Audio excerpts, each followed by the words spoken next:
Tēnā koutou katoa. Welcome. In this video, we will look at the makeup of school boards in the Auckland Diocese and the various roles and responsibilities of board members. As we gather around the board table, conscious of Jesus' presence with us, we begin signing ourselves with the sign of the cross in te reo Māori. Ki te ingoa o te matua, o te tamaiti, o te wairua tapu, Āmene. Everyone here is different, yet we are all created in the image and likeness of God. In silence, take a moment to look around you at the face of each person here. St. Paul tells us, there are a variety of gifts, but the same Spirit. And there are varieties of service, but the same Lord. And there are varieties of activities, but it is the same God at work in them all. God has blessed us with different experience, gifts, and talents that we are called to use for the work of this board. And so we pray, Creator God, together, bless us as we gather to discuss, debate, decide, so that your will may be done in our school. Jesus, our teacher, together, guide us in your ways. Help us to discover new ways of working with each other. Spirits of the living God, together, encourage us to share our gifts, talents, and experience for the good of our school, students, staff, and community.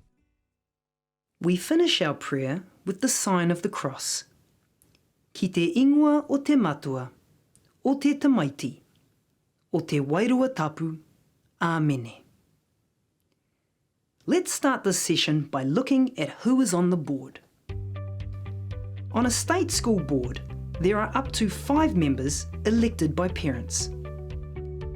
The principal is on the board, but also reports to the board.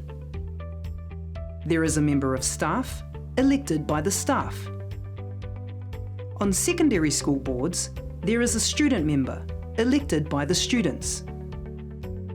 A state integrated school board also has members elected by parents. The principal, an elected staff member, an elected student for secondary schools. A state integrated school board also has proprietor appointees.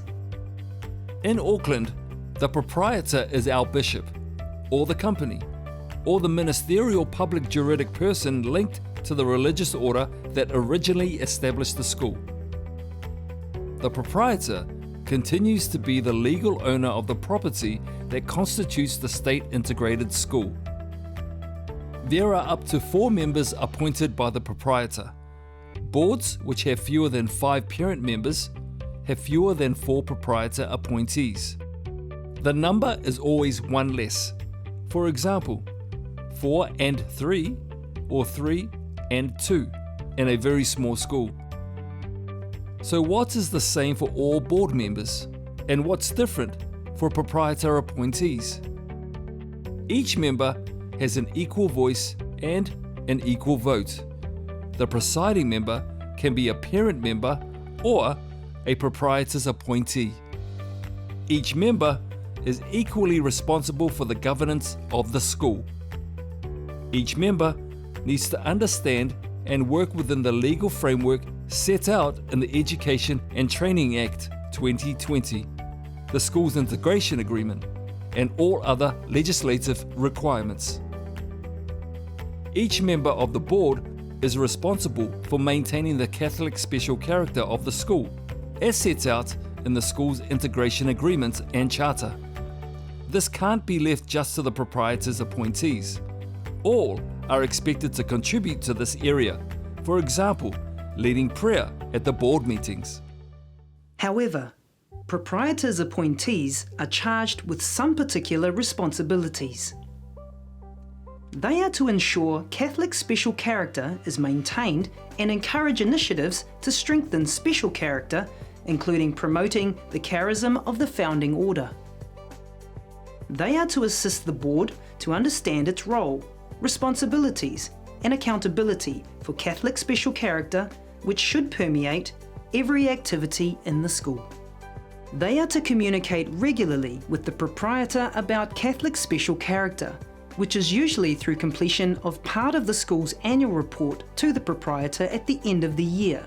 School events you attend, board reports from the principal and DRS, and newsletters are some of the ways you are informed about Catholic special character.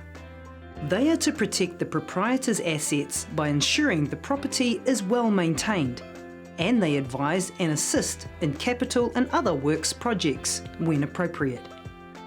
In the next board video, you will learn more about what is required in this area. They are to work with the principal and presiding member to ensure a good relationship and excellent communication with the proprietor. They must communicate with the proprietor if the Catholic special character, educational, financial, or material well-being of the school or students may be at risk. For the Bishop's schools, the contact person is the Vicar for Education, Catherine Ryan. At least one of the proprietor's appointees must be involved with the appointment of special character, tagged position appointments, and this must be stated in the board's appointment policy. This involvement could be checking special Catholic referees in secondary schools, being present at interviews of applicants for these positions, and being part of the decision to appoint or not. Availability, sometimes at short notice, is appreciated. The proprietor's appointees are to help foster a close relationship with the parishes and church communities connected with the school. In primary schools, this is the reason the principal and parish priests confer to put forward nominations for this role on the board. The New Zealand Catholic Education Office serves all proprietors of integrated schools, and its website has many useful resources for boards and schools. The handbook for boards of trustees found on the website is continually updated as legislation changes. Thank you all board members for your service in your different roles on the board. Our school governance depends on your sharing of your time, talents, and expertise, and your principal and school community are grateful for your generous service. You are invited now to share anything new that you have learned from this video and to ask any questions you may have. If necessary, go back to a slide. Hopefully your questions can be answered within the board, or you can refer them on to Philip Marnie or Catherine Ryan.